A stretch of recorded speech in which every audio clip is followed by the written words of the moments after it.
entrei no estudo de fotografia, aí o meu irmão já assim, assado, que se revela, que se... Digo, que eu vim sair da colônia para vir aqui? Eu me apavorei, digo, nunca vou aprender a fazer isso aqui. Eu nasci dia 13 de março de 1937. Nasci na Terceira Légua. A terra que, a localidade, não a terra, a localidade que mais produziu, não, que mais projetou fotógrafos profissionais. Saiu 2 REC, 2 Tomazoni, saiu o Lazzarotto, Sisto Muner, Madeo Zinani e 2 Quartiero. Tudo da Terceira Légua. Tudo fotógrafos profissionais. É uma localidade com 10 fotógrafos. E um cinegrafista que fez o filme 13 sexta-feira. Agosto 13, sexta-feira. Que era também da Terceira Légua. Que era irmão do Tomazoni. Ele que fez o filme. Eu não assisti porque devia ser uma grande porcaria, mas em todo caso.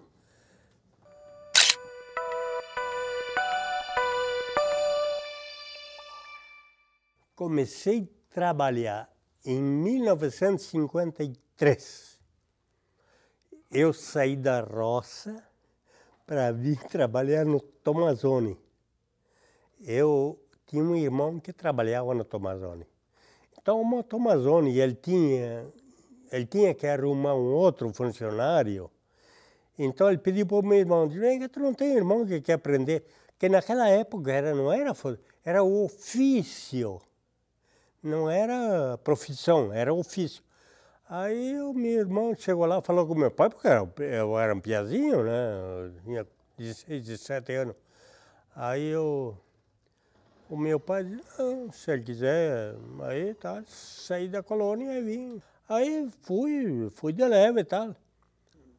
Eu era o único que trabalhava no Tomazoni e o Valdemar, que trabalhava no ampliador. No ampliador eu era cobra. Eu fazia 300, 400 postais numa tarde, sem estragar 2, 3. Eu tinha muita prática. E outra coisa também, conforme o negativo, tu tinha o número do papel. E depois tu tinha papel brilhante, papel mate, papel semi-mate. Na segunda-feira, tu ia, no meio da tarde, tu ia revelar os filmes de amador. Então tinha mais ou menos 30, 40 filmes. Tu revelava tudo à mão, né? Porque não tinha... Não. Era filme 120, 620, 127. Era filme vericrome, pancromático, que tu tinha que descobrir, porque... Vericrome é na luz vermelha, pancromática é verde. Se tu botasse vice-versa, tu estragava tudo. Então tu tinha que ir lá. Tu abria a caixa do vericrome, tu revelava. Depois tu ia para o pancromático, tá? Revelava. Revelava, fixava, mas todo manual. Tudo, mano. Tinha uma bacia desse tamanho de revelador, de fixador, e era em 2, né? Um revelava, o outro fixava. Num outro dia, então tu pegava cada filme, o envelope dele, que era numerado, cortava e fazia, era tudo cópia, contato. Que tristeza, que triste. Tu pegava filme fora de foco, filme fraco, filme subposto. Tu tinha que ter, por exemplo, papel número 1, número 2, número 3, número 4. Tu abria as caixas e conforme o negativo tu ia botando. Por exemplo, o casamento aniversário ia só 9x12. Dificilmente 10x15 não existia, não se fazia. Dificilmente aparecia uma 18x24, muito difícil. Eu, por exemplo, cansei de ir na igreja fazer 3, 4 casamentos só na igreja, né? Porque no banquete era só um, né? Mas eu ia, por exemplo, 5 horas um, 5 e meia outro, 6 horas outro, 6 e meia outro. E eu não conhecia ninguém, né? Chegava o noivo, o senhor contratou o fotógrafo no Tomazoni? Sim, então é tu mesmo. Chegava o outro, o senhor contratou o fotógrafo no Tomazoni? Sim, então é tu mesmo. Era assim, porque não conhecia o cara, né? Mas era...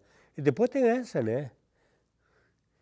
Quando eu comecei a tirar fotografia, o padre da igreja catedral era o Ernesto Brandalize. Esse cara era um cara, se tiver o inferno, ele deve estar lá abraçado com o diabo. Porque era triste trabalhar com ele. Tu sabe que ele não deixava fotografar casamento na igreja. Não deixava. De início.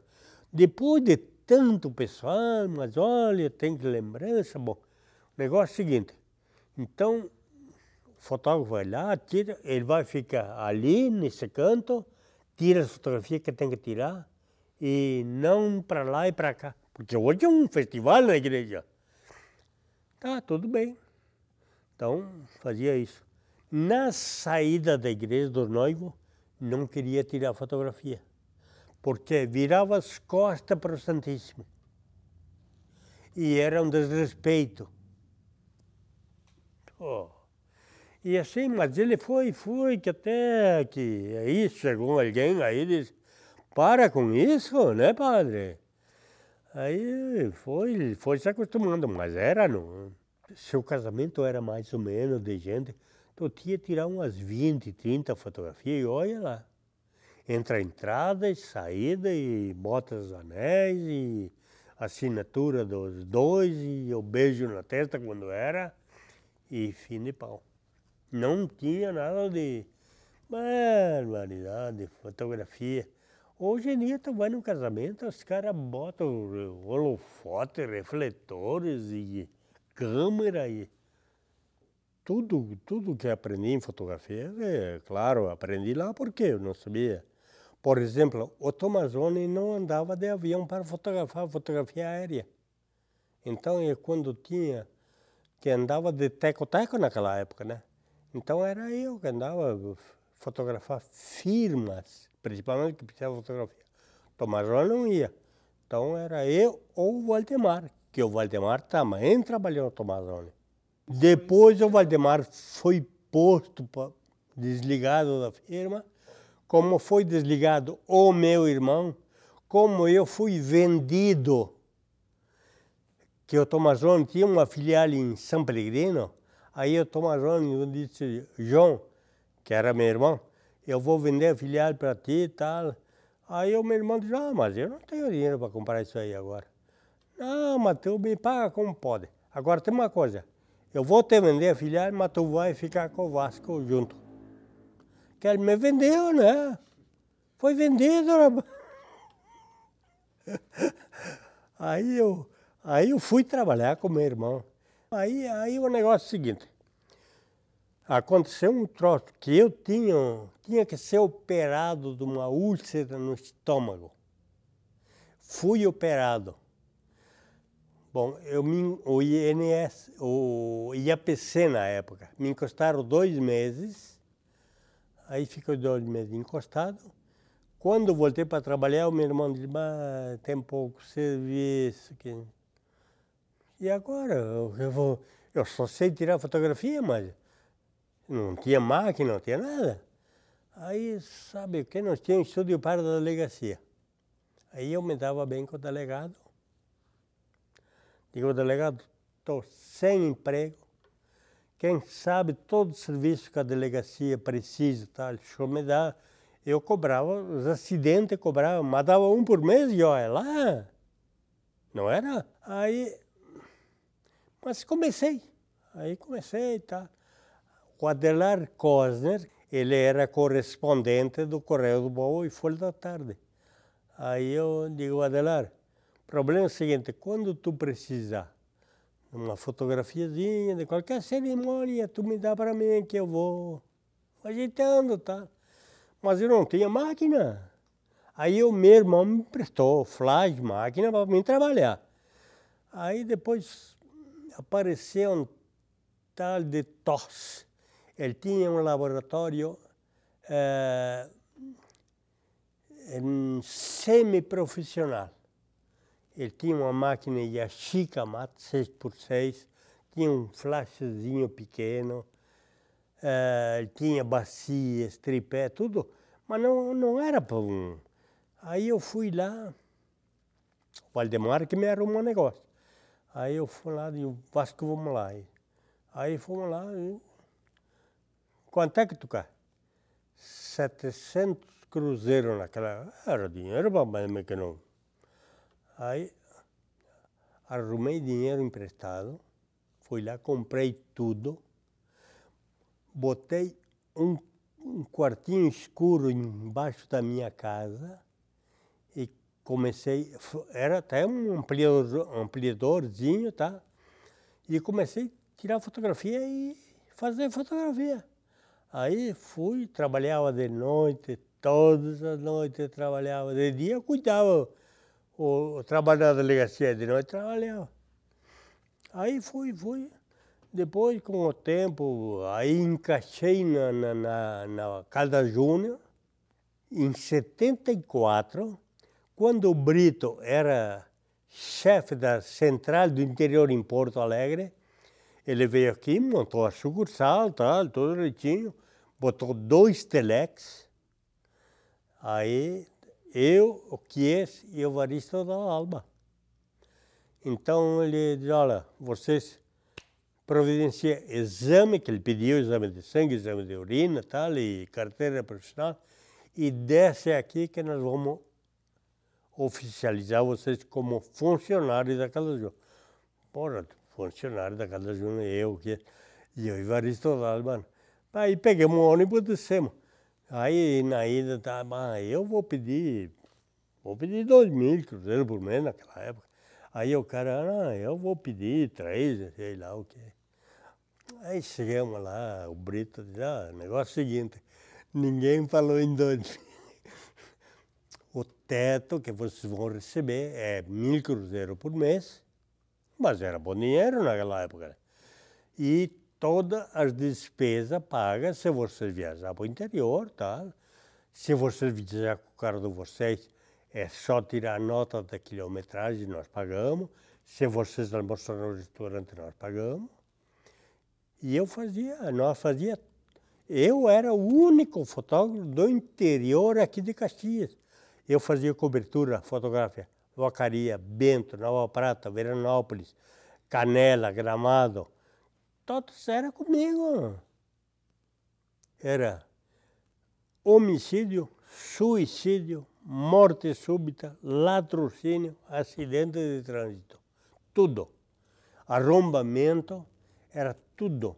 Porque o problema é o seguinte, que o suicídio, suicídio a polícia faz, mas a morte súbita, o cara, por exemplo, morreu na cama, acharam ele morto. Bom, até provar que é morte súbita, tem que fazer necrópsia. Então a polícia tem que ir fazer o levantamento. Porque tem uma coisa, por exemplo, que uma vez, lá em Bento de Vila Oliva, o cara se enforcou. Um senhor velho, tá lá, nós fomos lá, fiz o levantamento, tá? O cara estava com a corda no pescoço, aqui na outra ponta, na mão, em cima de um paiol. Aí eu tirei a fotografia de Goba, porque eu tinha prática, né? Tinha delegado que não tinha prática que eu tinha. Aí eu disse para o inspetor, digo, mas esse enforcamento é estranho. O cara bota a corda lá em cima e segura na ponta. Tá. Bom, aí levou-me para o necrotério, o médico foi fazer necrópsia, fratura de crânio. Aí ele tinha um filho mudo, que era meio tontão, ele tinha matado o velho.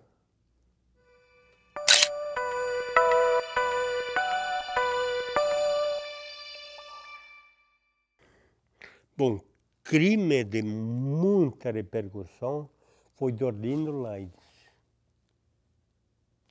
Eu fui o primeiro fotógrafo a fotografar o Arlindo Laides, eu e o Antônio Conte. Na casa dele, fazer matéria com ele. E eu fotografei, tirei um monte de fotografia. Aí o Zé Conte entrevistando ele, aí a mulher, aí ele dizia, porque a minha mulher, eu conhecia a mulher dele. A minha mulher era uma mulher bonita, era uma mulher elegante, era uma mulher que se vestia bem. E digo, bom, o cara sequestrou a mulher, vai largar o homem para ficar com a mulher para matar. Aí eu cheguei na delegacia, telefonei para o delegado de Nova Petrópolis, que era um baita também. Ele trabalhou aqui em Caxias, Geraldo Werle. Digo, delegado, quando é que o senhor vai ouvir o Arlindo Laides? De tarde eu já mandei intimar ele, às 2 horas ele tem que estar aqui para ser ouvido em cartório. Bom, eu digo, às 2 horas eu estou aí também.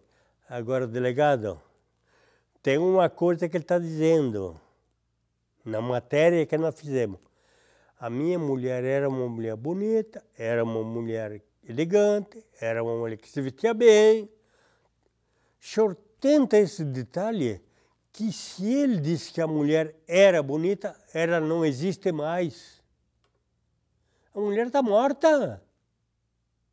Eu disse para o delegado. Isso aí é bom de saber, de fato. Aí os delegados foram em cima, foi 40 dias de penúria aí para descobrir. E realmente, ele não confessou o crime, mas... Claro, ele não ia dizer, ele matou a mulher, né? Tanto é verdade que ele foi condenado a 14 anos de cadeia, né? E o seguro ele recebeu 20 milhões na época. Era o terceiro maior do estado. Terceiro maior.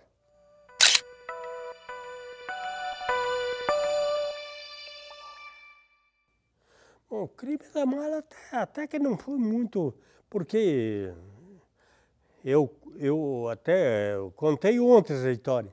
Fomos lá atender com a polícia, a mala estava lá no meio da capoeira. E tu vê que tem uma corda, né? Puxaram a corda para cima da mureta, né? Mas nem para aguentar era triste, né? Bom, tudo bem. Aí tem um cara da funerária, botemos a mala para dentro, eu sempre digo botemos para dentro, não meti a mão. Botaram a mala para dentro, aí digo, Léo, eu vou com a polícia. Aí ele diz, agora tu, porque tá fedendo tu. Aí, não, então vou contigo. Meu amigo, na hora que fez a primeira curva, que a mala sacoalhou, eu não botei as tripas para fora porque não tem coisa pior feder dentina que nem o corpo humano. Então não tem coisa pior. Aí deu bom, até foi bom porque aí fomos levar no necrotério aí para o cemitério, que era lá, necrotério. Digo, bom, eu tinha que fotografar, porque nós não sabíamos o que estava dentro. Claro que a perna, a mala tinha estourado e saído. Se via que era um corpo humano. Mas aí abrimos, o pessoal abriu a mala, botou em cima da mesa. Meu amigo, era uma bicharada.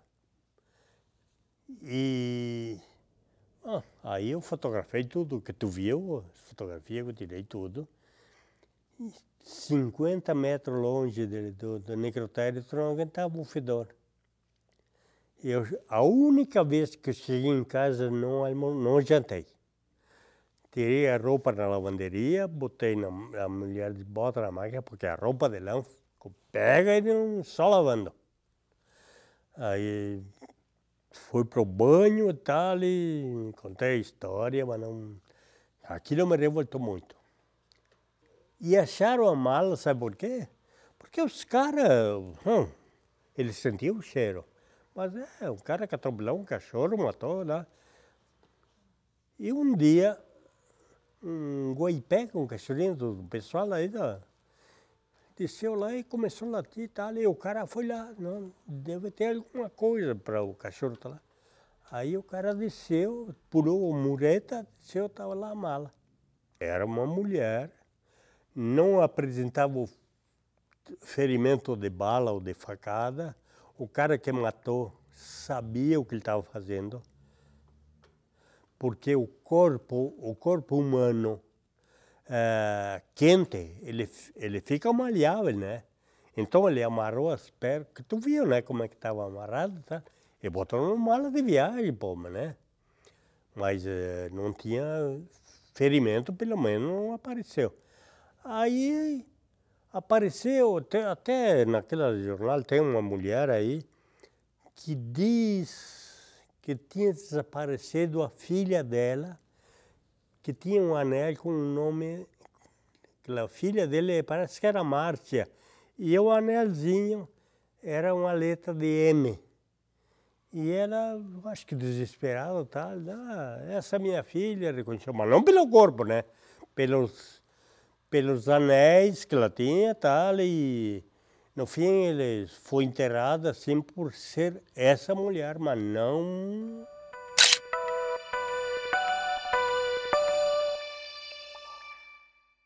Tinha 3 policiais comigo, ou eu com eles, e o cara, agente funerário, que juntava o corpo. Mas para descer na roça, era à beira do Rio das Antas. E para chegar lá, era uma trilha que só um atrás do outro. Isso era meia-noite, né? E tá um atrás do outro, era uma noite fria até, por sinal. O cara estava colhendo milho, o cara tinha briga com o vizinho, o cara foi lá e até aqui ele matou. Bom, chegamos lá, o cara tá. Isso foi às 2 horas da tarde, nós estávamos lá à meia-noite. O cara estava durinho. E agora para levar um para cima?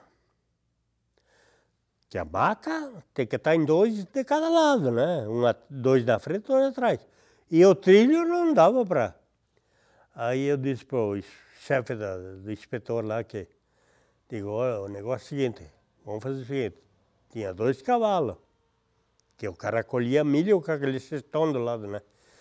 Vamos pegar o corpo do cara, botemos em cima, bem esticadinho, porque ele estava duro, amarramos ele no meio do cestão e seguimos. Não tem outro meio. Aí o cara disse, é boa ideia. Aí botaram ele, até amarraram ele, tá? E era uma subida, filha da puta. Na metade do morro, tal, o cavalo meio que tastaviou, tal, segura, tal. O cavalo com o corpo em cima, né? Caiu. Aí foram ver o cavalo morto. Morreu o cavalo.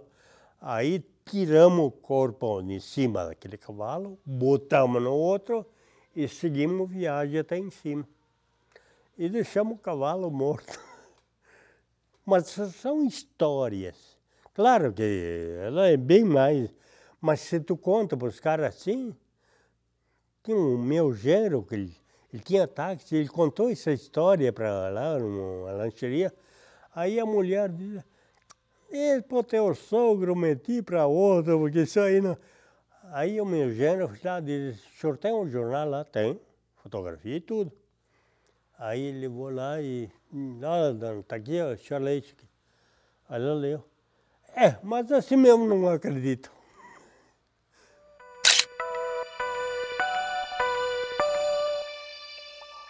Uma vez, eu estou em casa dormindo, de noite e tal, aí chega o inspetor lá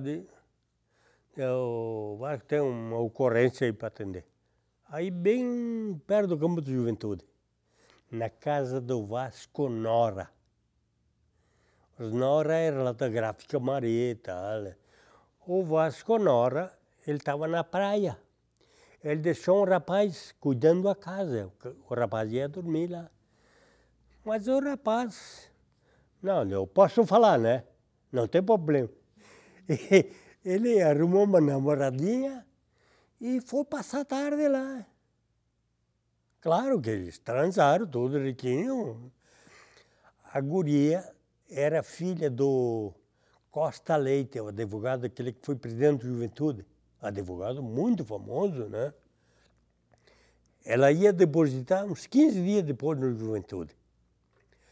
E o rapaz era filho de um tal de Soares, que tinha depósito da Brahma, onde é rodoviária agora. Duas famílias tradicionais.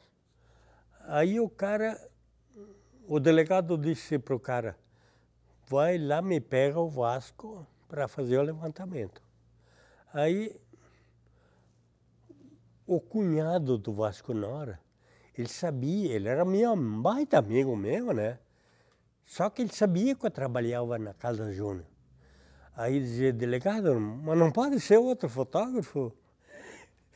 Aí dizia, não, quem trabalha para a polícia é o Vasco. Aí o Léo foi lá, bateu na porta, levantei, disse, Vasco, a polícia mandou te buscar aí, que tem um problema lá, e é grave o negócio aí. Aí diz ele, é um troço, mas não queria que saísse na imprensa, tá? Sim, mas eu nem sei o que é. Por que tu vai me dizer isso aí? Não sei. Aí, chegamos lá, entramos na casa, tá o casal, eles transaram, foram pro banho, no banheiro, eles, em vez de ligar primeiro a água, ligaram o gás. Depois ligou a água. O gás matou os dois aí na hora. O gás eles não.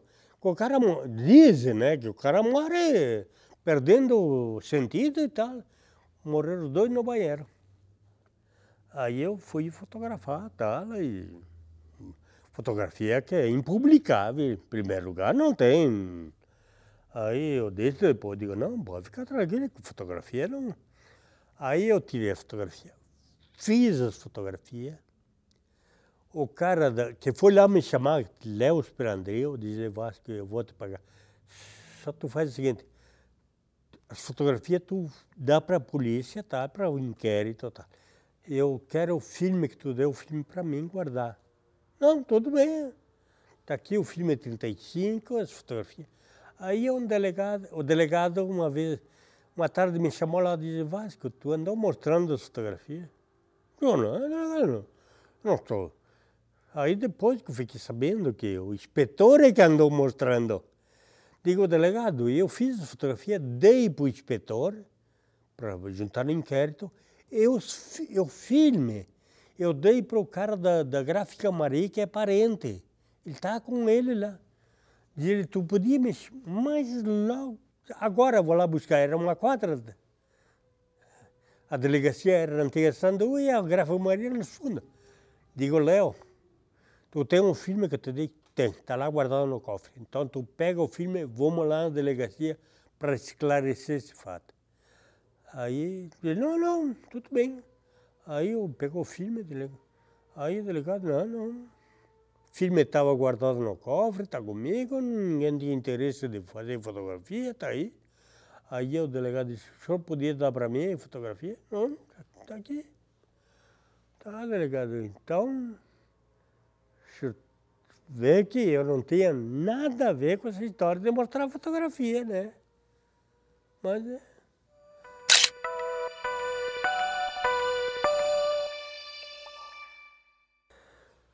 O outro acidente na Rota do Sol, com aquela Chevy, que morreu 8, aí me chamaram para fazer o levantamento. Aquela montoeira de gente morta, tal, movimento Aí eu disse para o sargento da brigada, sargento, eu mando um brigadeiro lá, mais ou menos a 200 metros daqui, um ali e outro aqui, tranca o trânsito, porque eu que fazia o levantamento. Eu quero fazer esse levantamento direitinho. Aí ele disse, não, tudo, mandou os brigadeiros lá, saía todo mundo de perto, trancou o trânsito e fui localizar o ponto de choque onde houve. Foi na mão de direção da caminhonete que estava às 8. O caminhão é que avançou o sinal. Aliás, avançou. Aí, tudo bem, eu fiz. Aí, depois fui fazer a vistoria dos carros, que também era eu. Aí eu fui para a justiça, e eu fui intimado. Que eu tenho na justiça, e eu tenho, se não tenho 500 depoimentos no fórum, quase. O juiz, quando via o levantamento, quem é que fez? O Vasco, o Antimão Vasco. Os advogados, principalmente. Teve um advogado daquela chefe que morreu 8, que depois que eu fui ouvido, tá? Um advogado da caminhonete essa. No fim, eu estava lá embaixo. O cara me disse, eu conheço ele, eu não me lembro o nome dele, mas é um gurizão. Aí ele disse, meus parabéns, seu Vasco. Que foi no seu depoimento, não tem nada de tirar e nem botar. O que aconteceu, o senhor foi lá e disse. Uma vez, numa audiência no fórum, que não me lembro daqui, porque foi tantas, tinha uma juíza, se não me engano, sobrenome era Brizolara, se não me engano, uma coisa assim. Bonito para um caminhão cheio de gente. Uma bonita juíza. E tá, tinha testemunha, advogado, tá? Aí começou o depoimento. O senhor vai com seu testemunho e tal. O senhor promete dizer a verdade? Com certeza. Aí, bom, antes de começar o seu depoimento, senhor Vasco, eu quero lhe cumprimentar de público aqui com o pessoal aqui, porque o senhor teve coragem de uma audiência e o senhor veio aqui falar a verdade. Eu quero lhe cumprimentar de público aqui. Pô, isso aí já não tem preço que te paga isso aí, tchê. Apesar que eu até hoje, nem um juiz de direito, nem um promotor, nem advogado duvidou do meu trabalho que fazia para a polícia. Se tu for falar com Glacir da Londer, que tu deve conhecer, ele é um representante comercial, ele mora na Conselheiro Dantas. Uma vez o filho dele bateu na entrada da piscina do Juventude e demoliu 2 carros, foi 4, 5 para o hospital, tudo quebrado, tá? Ele estava apavorado, tá? Isso no domingo de tarde.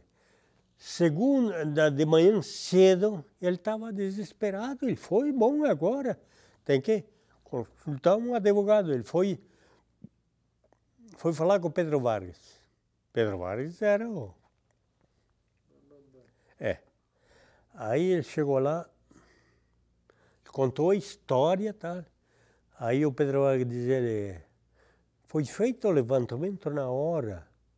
Aí o Glacir disse, não foi feito nada, era um movimento de gente, era no verão, né?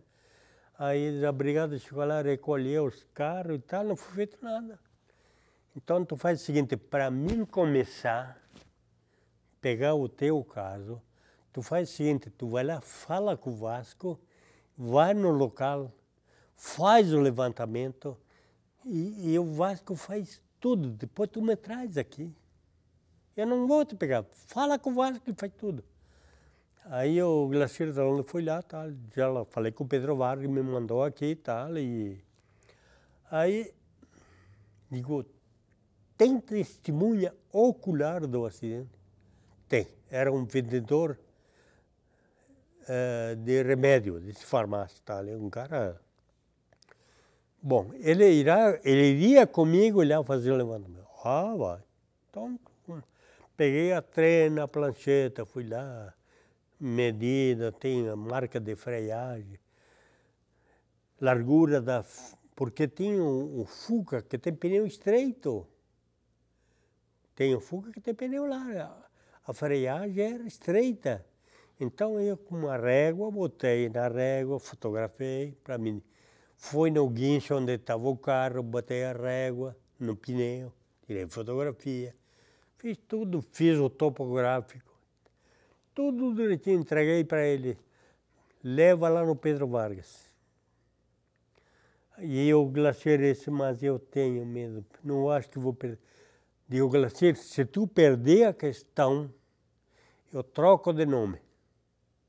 Mas eu tenho medo porque não sei o quê. Então vai lá, entrega para o Pedro Vargas e me arrola como testemunha que foi eu que fiz. Se tu falar com o Glacier de Londres hoje, cada vez que ele me encontra, esse dia ele me encontrou, eu e a mulher e a filha, que estavam fazendo uma tomografia no hospital. Ele disse para minha filha, esse é teu pai? É. Esse é um gente com G maiúsculo. O que ele fez para mim? Não fiz, tu me pagou. Eu não fiz nada mais do que meu dever. Só que... E ele ganhou a questão, o cara teve que pagar tudo.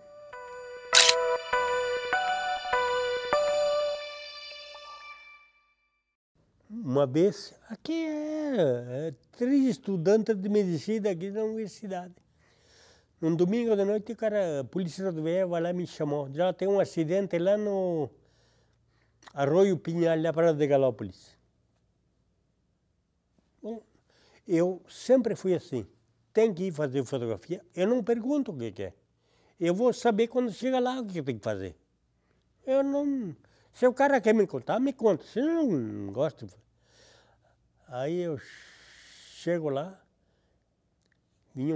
era uma Kombi aqui de Caxias, 3 estudantes, meninas de Pelotas, elas estavam tirando medicina aqui, na universidade aqui, e elas alugaram uma Kombi para visitar a família em Pelotas no fim de semana.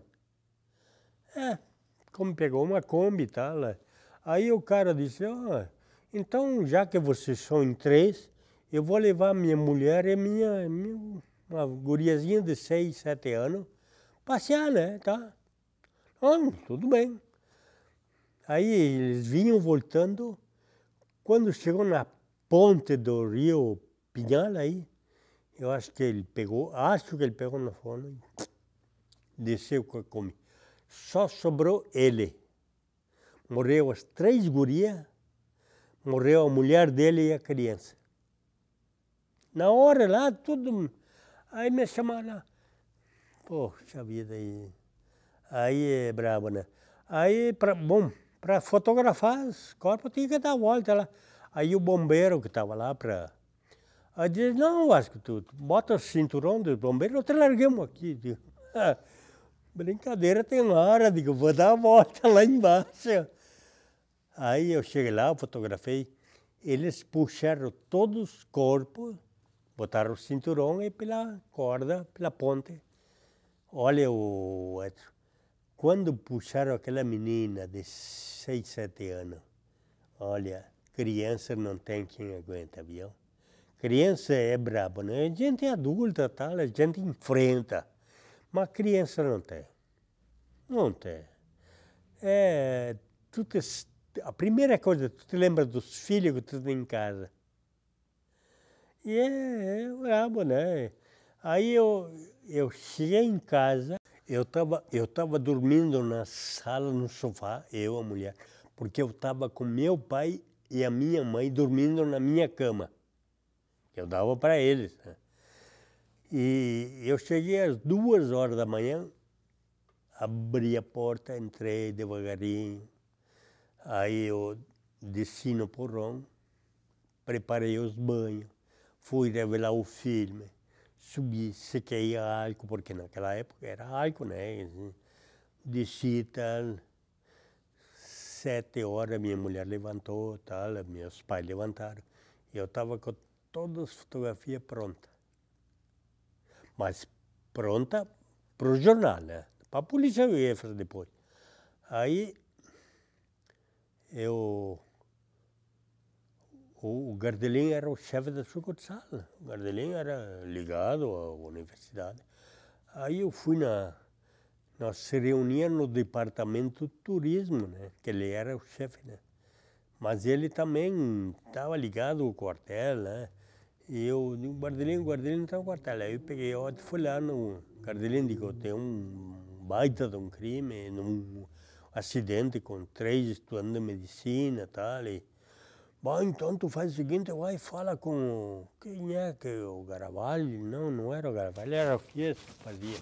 Fala com o Chiesa, e lá tirar fotografia. Digo, não, fotografia está aqui pronta. Os caras, eu era responsável do que fazia e não ia, se tivesse que ficar sem comer, eu ficava. Uma tarde, na véspera de Natal, porque a Caldas Júnior tem serviço de escuta. Então eles pegam tudo que é rádio do interior. Aí o cara da central do Tirol pegou dólar, tentaram incendiar a delegacia de Guaporé. 9 horas o cara me telefona, Vasco, diz ele, pega o carro, vai em Bento, pega o repórter, que era o tal do Ray Schumacher, e vão a Guaporé, que tentaram queimar a delegacia. Puta, véspera de Natal. Bom, aí eu peguei o Dorlai lá em Bento e tal, descemos lá no São Corcóvio, lá, era tudo estrada de chão. Nós passávamos o rio lá embaixo, era ponte, passava a ponte e subia o morro, né? Era tudo cascalho. Chegamos lá, era umas 11 horas, eu acho que era. Hein? Aí fomos para o delegado ele estava saiu, tal, tinha um inspetor respondendo lá, cidade daquele tamanho. Aí deu, é verdade que tentaram queimar a delegacia. Ah, fizeram um foguinho na porta da delegacia. Era 3, 4 pau de madeira, o cara botou fogo, não sei se o cara queria se esquentar ou o quê, mas nem pegou. Aí não, tio, tá tudo bem, sai de Caxias para vir aí para fotografar isso aí. Os caras não se ligam, né? Não. Então, eu voltei, larguei o Schumacher em Bento, fui largar o filme na rodoviária em Caxias, eu fui almoçar de noite na janta. Era assim, mas eu era responsável, não tinha conversa. Eu tinha que fazer, eu fazia. O Paulo Cancian é que eu botei ele no eixo. Porque ele era acostumado a marcar 5 horas e vinha às 5:30. Ah, comigo não. O Varisto também. Uma vez eu tinha que fazer matéria em Farroupilha, eu tinha marcado a tal horário e ele não veio. Eu digo, não, eu vou sozinho. Ele tem um Gordini, ele que vai de Gordini. Ah, depois ele chegou lá e eu, como é que... Ué, que arrancar marquei? Ah, mas me atrasei porque... Não, tudo bem. Não, explicação se dá para o leiteiro. Para mim não precisa. Tu ficou lá e veio. Não, eu não...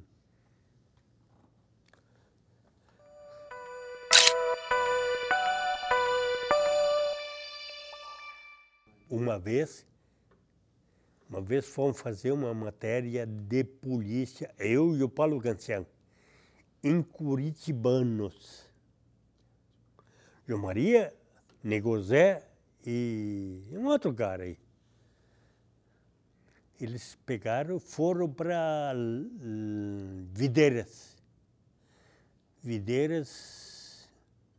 Não, peraí que eu me lembro do... Depois de Videiras é o... Bom, uma cidadezinha lá no interior. Eles entraram num cabaré, os 3 armados até os dentes, um ficou na porta, com 38 na mão, e o outro revistando fazia. Eles fizeram, porque nós fomos lá fazer, entrevistando as madame lá, diz que o cara, punhal, furava as tetas da mulher e chupava o sangue. Imagina que boleta que eles estavam. Ela mostrou, ela tá aqui, ó, a cicatriz. Nesse meio tempo, entrou um brigadiano, apaisano, armado, tá ali, tomaram revólver. Aí, bom, fizeram horrores, os três. Aí os caras disseram, bom, nós vamos embora, queremos um auto para nós fugir. Aí o cara disse, não, tá aqui meu Opala com o tanque cheio, pode.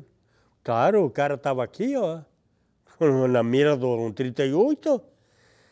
Esse sargento saiu, ele ajuntou a coriola da brigada, diz ele, bom,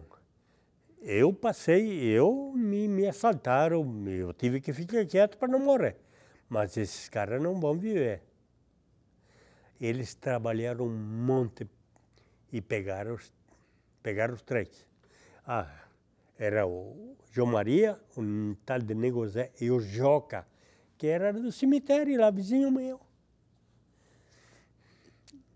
Aí foram, trabalharam não sei quantos dias no mato, pegaram os caras. 2 mataram na hora. Quer dizer, para mim, eles pegaram e vivo porque o João Maria estava com um balaço aqui no olho. E o João Maria e o Joca conseguiu fugir. No dia que nós estávamos lá em Curitibano, sim, o Joca se apresentou em Lages no meio do movimento para a polícia. A polícia pegou e tal, não podia fazer nada, e levaram para Curitibano. Aí de manhã cedo eu e o Paulo Cancel fomos lá fazer matéria. O cara está aqui, prendemos ele. Mas o cara estava com a cabeça que era isso aqui. Nunca mais se soube notícia do Joca. Claro. Aí onde é que foi enterrado os caras? No cemitério público. Bom, eu quero ir lá fotografar Aí o coveiro lá veio lá, de onde é que está enterrado o Zé Maria e outro? Tá só no buraco aí. Para mim, sem caixão, sem nada, né? Para mim, jogaram. Tá, e eu fotografei. Porque tu vê, hoje em dia, se tu vai um pioneiro, um 0 hora, qualquer coisa, vai tirar fotografia onde o vagabundo está enterrado para publicar? Mas nunca. A Folha publicou tudo. Barbaridade. Mas o negócio é o seguinte, o cara tem que ter um pouquinho de presença de espírito jornalístico, mesmo que tu seja fotógrafo, tu tem que...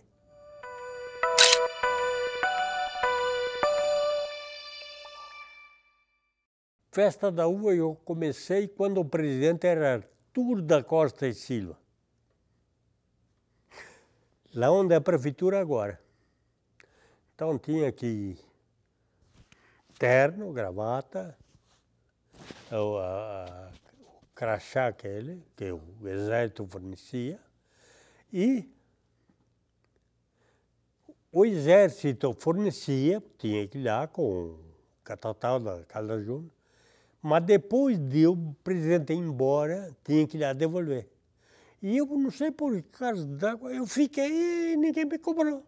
E está até hoje no meu álbum.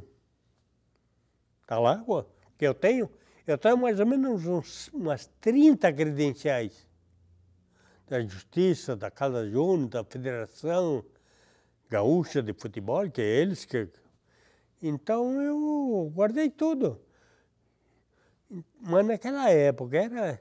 O problema é o seguinte, bom, tu já fez de cobertura de presidente, é a maior sarna que tem, né? Ou tu entra no esquema da segurança, ou tu tá sujeito a levar um coice. O cara chegou lá todo... no segundo andar da prefeitura. Ali, aquele movimento, o cara chegou, ainda com, ele estava com uma máquina, com uma teleobjetiva, igual àquela que eu tenho em casa. Porra, teleobjetiva, naquela confusão, tu não vai conseguir nada. Aí ele, o segurança, disse, o senhor não pode entrar aí, que o senhor tem que ter gravata e... Não, mas eu estou fazendo... Não, o senhor não pode entrar aí, tá? Aí meio que ela reinou, já levou um coice na canela e tiraram ele fora. Aí ele voltou a gravar. Aí ele conseguia fazer.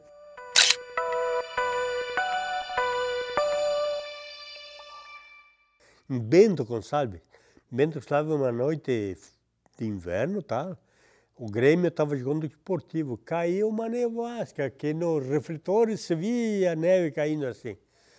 Aquela noite do jogo da neve, aí estava marcado o jogo, né? Mas nevou toda a tarde, e o jogo era de noite. Aí digo, mas eu peguei a máquina, tá ali, eu vou fazer o seguinte, eu vou lá para o campo. Aí eu subi na Júlio de Castilhos, quando aí na Barasec se enxerga o campo de juventude, eu vi todas as luzes acesas. Não, vou lá ver o que acontece, né? Aí eu cheguei lá, tá ali, o juiz era de Porto Alegre, da federação. É um juiz novo, um gurizão, até por sinal, os últimos jogos que ele apitou, depois se formou em medicina.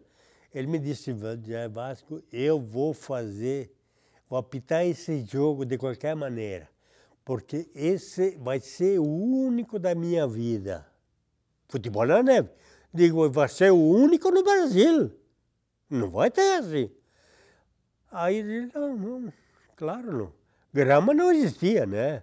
A bola, cada vez em quando, ela ficava grossa assim. Aí começou o jogo e tal, e eu quis. E agora, para mandar o filme? Aí eu fiz mais ou menos umas 70 fotografias. Aí apareceu um cara com uma maquininha lá, de Bom Jesus. Aí tá, conversando, tá. Aí nós já tínhamos ido no sucursal, telefonar a Porto Alegre para ver como é que nós tínhamos que fazer. Aí disse, barbaridade, e agora? Mas não tem ninguém? Não, vamos mandar para quem? Aí voltamos para o campo e o cara tá lá com a maquininha, tá? Aí disse, não, eu sou de Bom Jesus. Tinha um cara de Bom Jesus que jogava no Juventude, tá? De Barone, que era de lá. Eu parei aqui só para ver o guri jogar. Não sei se vai jogar, mas estou aqui, é meio conhecido, tá? Terminar o jogo e vou a Porto Alegre. Opa, melhorou. Aí digo, barbaridade. Aí eu fui, digo, vem cá, o senhor faria um favor? Mas dê até 2. Eu tenho 2 filmes aqui para entregar na Caldas Júnior. O senhor faria esse favor? Mas tranquilo, eu chego lá, a primeira coisa eu vou entregar. Aí o que foi para a sucursal, telefonou de novo. Aí diz ele, vocês conhecem o cara? Não, nunca vi. Aí diz ele, mas se ele foi entregar na 0 horas esses filmes. Bom, aí o cara lá falou, então, vamos arriscar, mande o filme. O cara chegou em Porto Alegre a tal hora, chegou na portaria daqueles filmes de Caxias. Tá? E quem fez a matéria, depois, 2 dias depois, que não, no dia não deu, foi o Ataídes Ferreira. Então o Ataídes Ferreira, ele falou tudo da neve, tá? Menos do jogo. Não sabia quem é que tinha jogado, quem é que tinha ganho o jogo. Eu sei.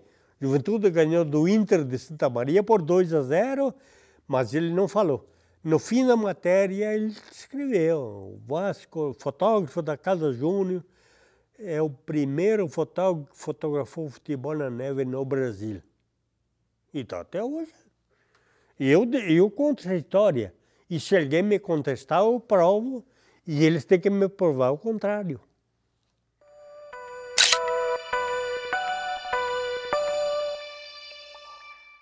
Eu sei que um dia, um domingo, veio o Grêmio e Juventude jogou aqui, Então vinha sempre um fotógrafo de Porto Alegre, Jurandir Silveira, que eu reputo como um melhor da Caldas de Uno.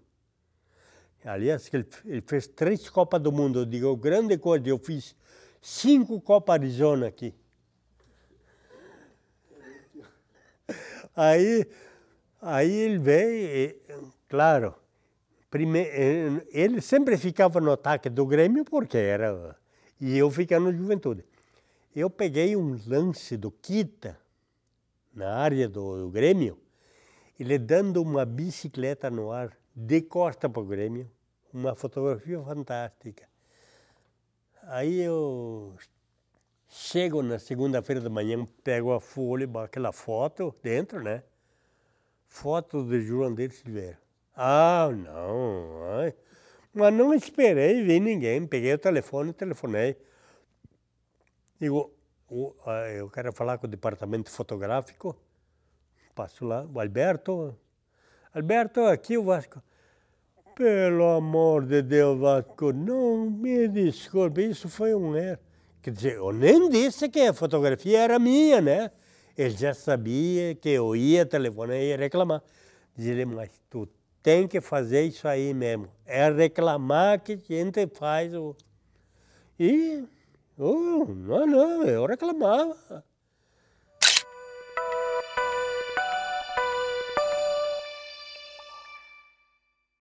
Não, eu tive problema com o delegado Luiz Carlos Correia, o Luiz Carlos dos Santos, que era delegado, que era uma curiola. Era o delegado Luiz Carlos, era o delegado... o delegado aí, tá? Era 3, 4 delegados. Bom, eles compraram uma briga com a Folha. O delegado esse comprou uma briga com a Folha, que a Folha gostava muito de botar a matéria e não poupava ninguém, né? Que o repórter era o tal de Ezio Marchisi, que era irmão de um delegado lá em São Leopoldo, que ele não se dava com o irmão, por causa de não sei de quê. Então, aonde ele podia meter pau na polícia, metia. Ele era o diretor de polícia, né? E ele comprou a briga. Aí um dia o delegado Luiz Carlos me chamou, estava no trânsito, o Vasco, o negócio é o seguinte, nós, polícia, nada tem contra ti, pelo contrário, todo a favor teu. Mas o problema é o seguinte, a polícia está uma briga com a Folha. Ou tu trabalha para a polícia ou para a Folha. E o delegado chama, vai me castigar. Diz, não é te castigar, nós queremos é castigar a Folha. Aí eu cheguei no Paulo Cassiano, olha, o negócio é aí. Ou a Folha ou a polícia.